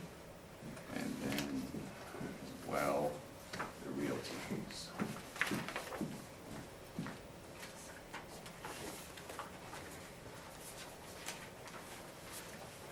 So if you need to reference the 223 James, you can see on the INE, the very last page. The INE highlighted in yellow, they failed to record or report, which is the exact same failure here.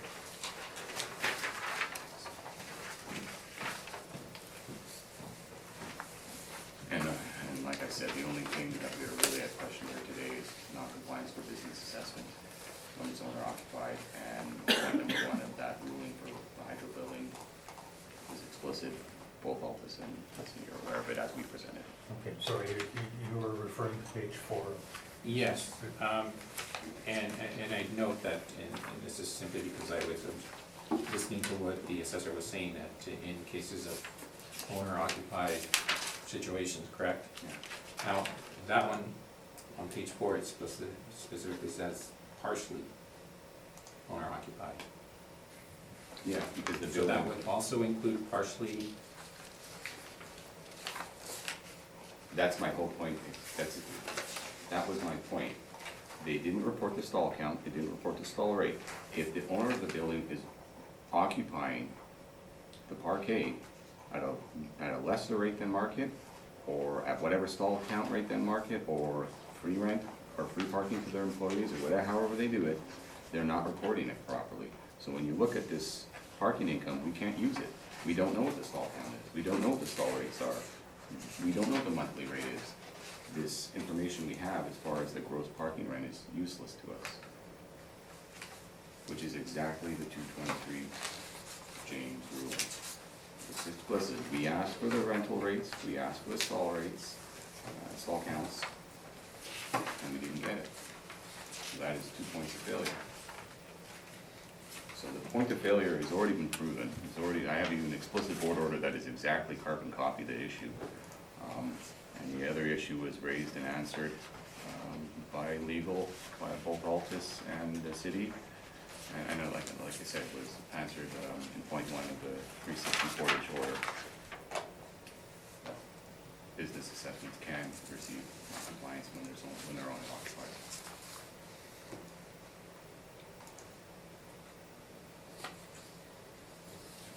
I have no further questions. Mr. Therian, questions of the assessor? Yeah, I just, you refer to the hydro decision, but I'm assuming that the hydro decision, because there were 3 counts, failed. In other words, or No. it was granted, the city failed on getting the penalties on that one. No, I'll be really explicit and I'll explain. Well, I'm just trying to get it, let me go through my thinking here. Absolutely. You say the main point on hydro is that they failed, that business tax, penalties apply to business tax. That's the point. Point number There 1. were 3 points, but from what my understanding is that the city did not provide sufficient information on the others. Therefore, the decision of the board was that the city was not granted the deferral, correct? I was there. Yeah, I now, I'm was- just trying to confirm what I heard. Okay, so your main point for today Point number 1. is that point number 1, they failed, and so they said that was okay, but it's the rest that wasn't correct. Yeah? Sort Well, I'm of, trying to so, yeah, simplify yeah, what I'm I'll- saying. There was 3 points. Yeah. Because it was a big decision, and it had, it was significant for other appeals. So they answered it in 3 parts. Part number 1, can business assessments get non-compliance when they're owner occupied? Yes. Okay. Point number 2, did a failure occur? This is a different kind of failure. 222 James order, cut and dried, explicit failure, it's already proven that for today. But for that appeal, it was, did the property owner receive the INEs? We had several titles prior. It was sent to those titles. At appeal, we were working with 1 title, and we presented that 1 title. I did not review that. I was the assessor assigned to it, but that was reviewed by legal and management. What they did was take a amalgamation of all the titles that happened later at a later date and use that one. And when I was being cross-examined, it became clear that that wasn't the one that we should have brought. We should have brought the original several titles.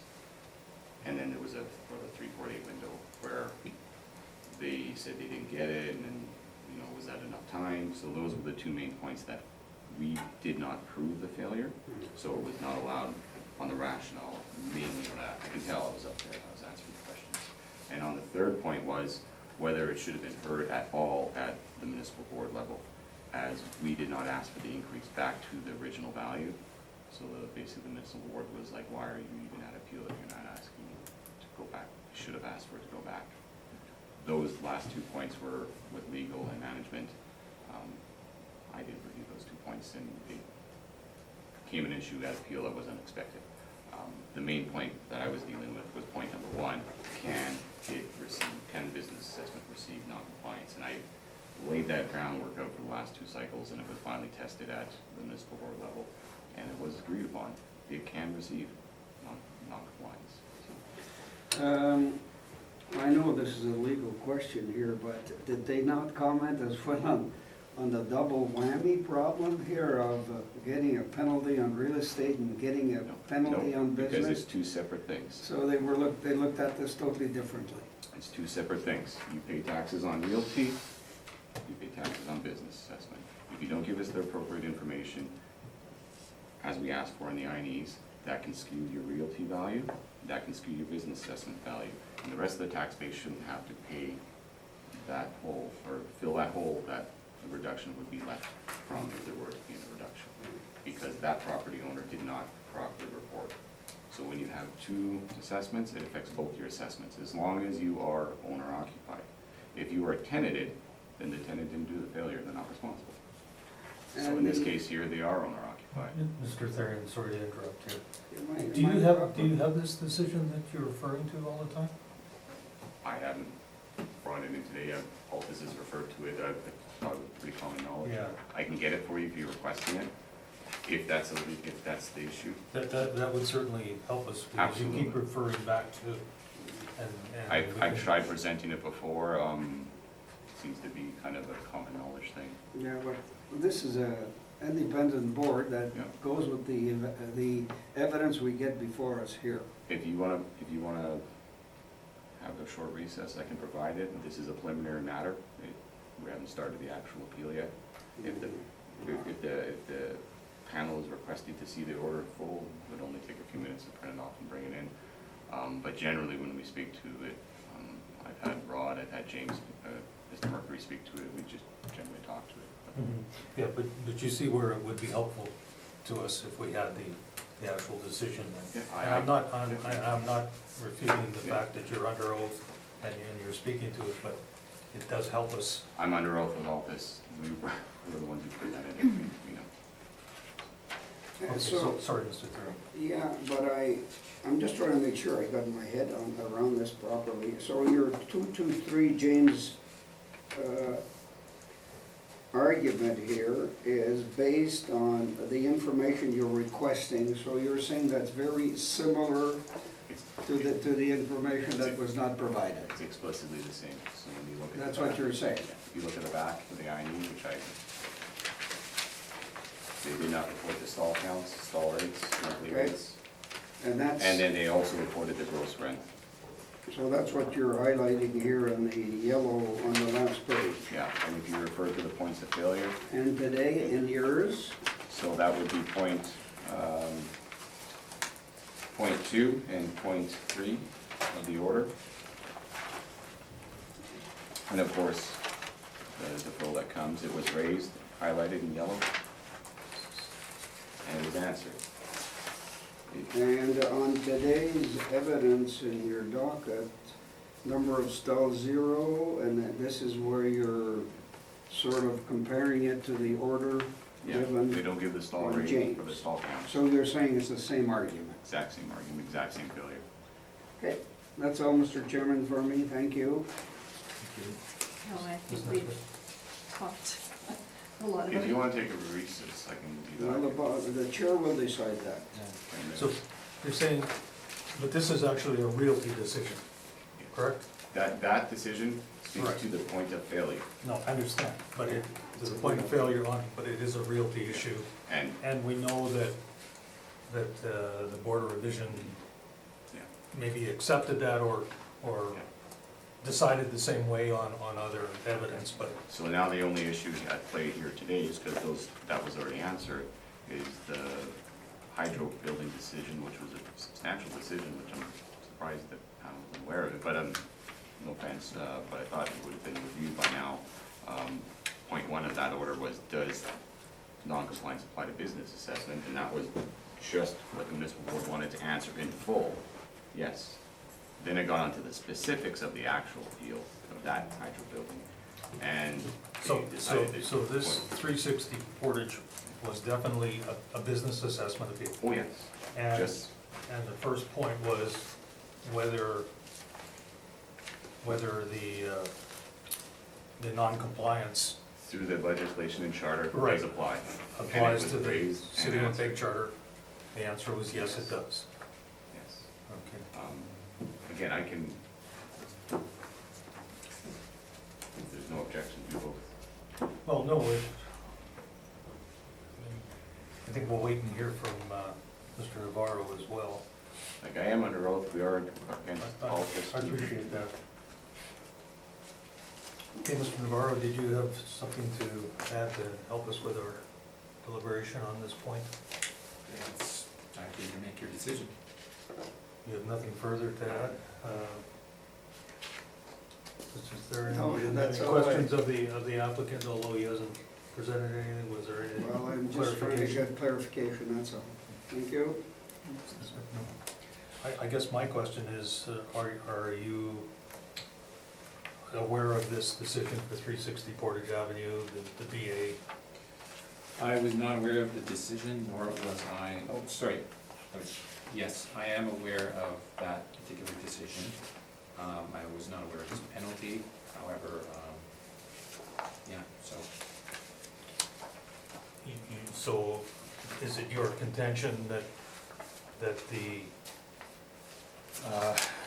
section for non-compliance is not applicable to business assessment?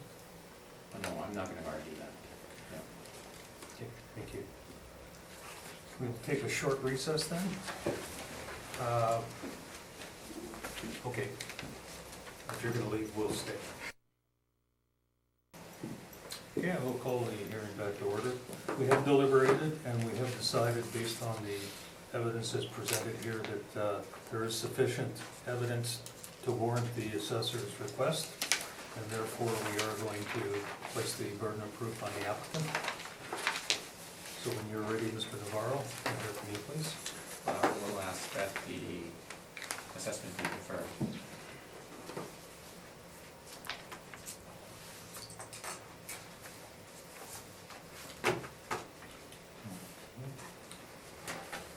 Any questions or concerns, Mr. Therian? No, thank you.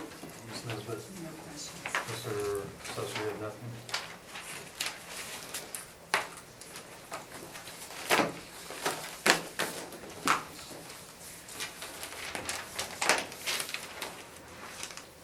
Might be a good idea next time to bring those documents though. Just, Because we, just for clarification, I brought in the orders in full and I handed it to a couple times at hearing. And I thought it was gonna be circulated throughout the collective panel because it was simply a yes or no answer for a business assessment, whether we received non-compliance, and they answered it. So I thought it would be common knowledge by now. I apologize, I could have brought it in, I will bring it in next time, just, Even if you were just to bring us an excerpt of it? I'll bring you the not complete necessarily- order, but I thought the board as a collective already had it, because once it came back in, it was a very contentious issue over the last cycle or so, it was. and it was answered, so I thought it would have been common knowledge by now. Okay. Thank you.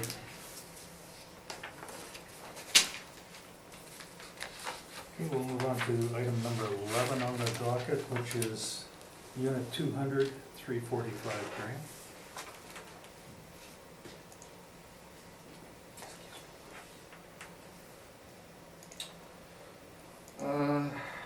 Business assessment ID number 34897.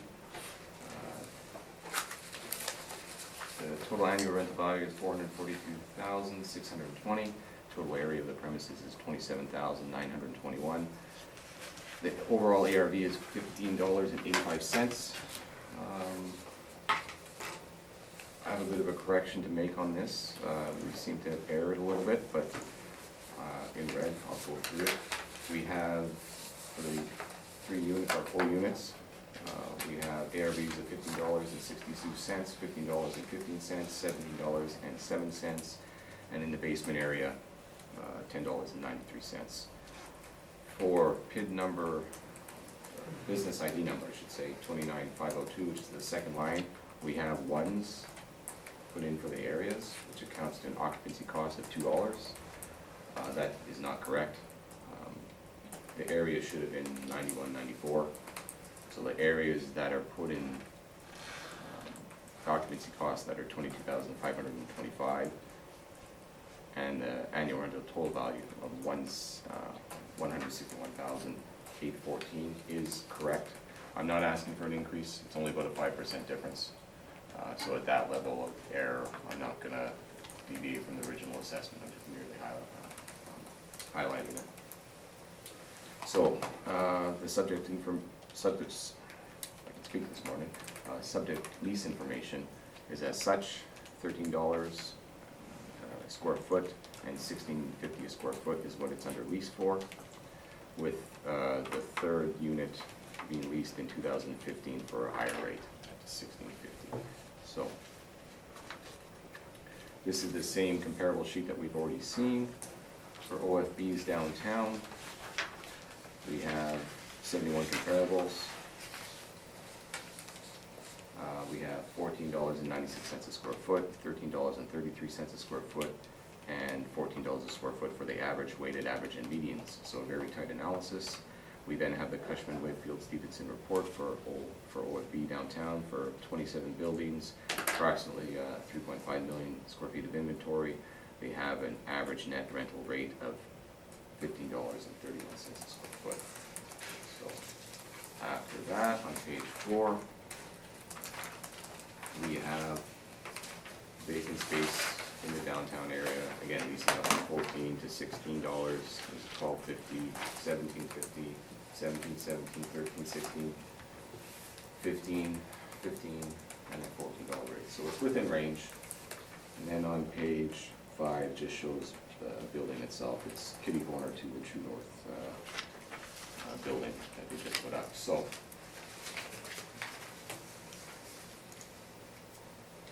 when we get back to market, with the error that was put in place, and I'm not asking for an increase for that, I think 442,620 is reasonable, and that it would get that on the market if it would be leased out at the reference date.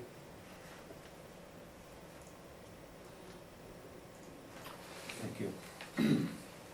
Mr. Navarro, questions for the assessor? No questions. Mr. Therian?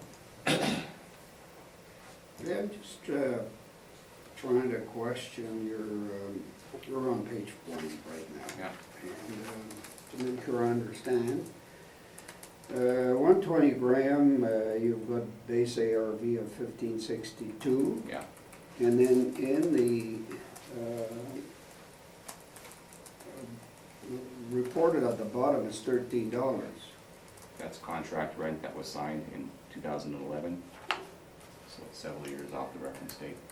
Yeah, but that's, do you know, that was a 10-year deal? Yes. And then that one, so the others, they're all lower. With the exception of the one that was signed for unit 220, which was in March of 2015, which was 3 years off the reference date, which was Yeah. signed at 65th. Yeah, okay. And if you look at the comparables, my comparable list, we have 71. The average is at about $15, weighted average is at 14, and the median's at 14. But there are several, if you look through, for downtown that are above $16. And then if you look at Cushman Whitfield's or Q1 report for 2018, the average for 3.5 million square feet of inventory was $15.31. So when you look at what was actually put in place by our model, $15 is pretty reasonable, and it's well within the comparables and an outside source, which has a larger body of, larger populace of rental information to look at. Okay, thank you, Mr. Chairman. Thank you. Ms. Nesbitt? I have similar questions.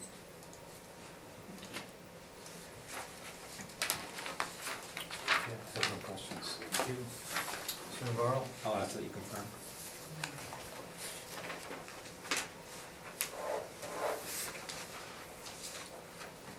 So nothing further to present. Questions or concerns, Mr. Therian? Thank you. I'm fine. Thank you.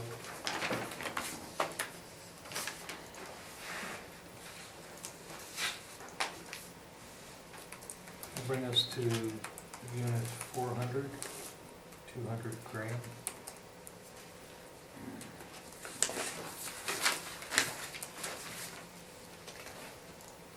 Just a point I noticed on the last one as well, although there were different bids, the aggregate was just referred to as one particular unit number. Okay. And that's always the case then? But this one has actually 2 unit numbers. 2 units, but it's just referred to as unit 400. Yeah. And it was the same with the other one where it was unit 200, but it was actually 4 different Yeah. kids. That's always the standard way it's handled, if there's an aggregate of, If you're asking me which, I mean, if one, is it the Company. predominant unit that, I don't know, how would they refer to themselves? So I'm just showing what the actual CRUs are being leased out at. okay. So, I mean, if there's 4 CRUs that's occupied by one tenant. But in the role, it's unit 400, 200 grand. Is that correct? Yeah, I mean, if you're looking at the business address, yeah, we've got 400. Yes. I mean, I can do that. That's fine, I was just getting clarification on that. But when you're ready, I don't know what the logic is. Maybe they pick the largest CRU and that's the one that drives it. I honestly never thought of it. Okay. So, business assessment ID number 52489. We have 2 CRUs, unit 400, like the chair pointed out, and unit 310. We have base ARV of $17.62 and $18.88 square foot. With the occupancy costs, we have $34,611 and $15,028 respectively, which produces our total annual rental value of $283,500 and $130,860 for a cumulative of $414,360. Under lease, the net rent signed in 16 is $18 for both CRUs, signed at the same date. So obviously they treated it as one economic unit. They came in for lease, they got $18 per net. On page number 2, as you can see,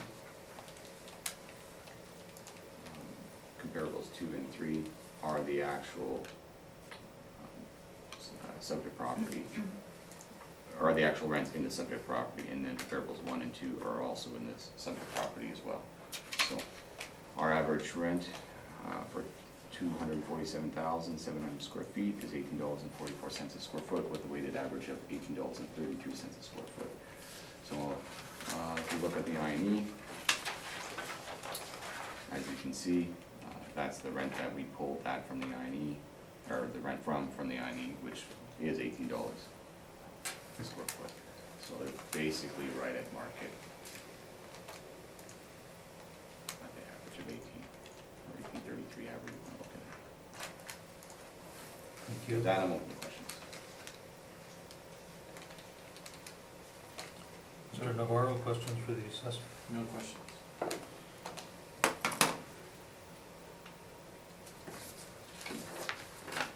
Mr. Thurman? So I guess basically you're, just to confirm, leases at $18 are pretty well the same as the 1762 and the 1888 when they're combined. I'm doing the math for you right now. Just give me 1 It's second. about $30 difference, I think. It's $18 exactly. Okay, I was close. We should always be going with what market is, but usually when all things are equal, model usually predicts pretty bang on with what market is. But if you're looking at an older rent, it may not be at market anymore. Yeah, can we just try to confirm what I was reading here? Thank you. Thank you. Ms. Nesbitt? No questions. I have no questions, thank you. Mr. Navarro, please confirm. Further questions or concerns, Mr. Therian? No, thank you, sir. Ms. Nesbitt? So thank you, that's the last property we had to deal with, so with that, I will thank you both for your participation today, and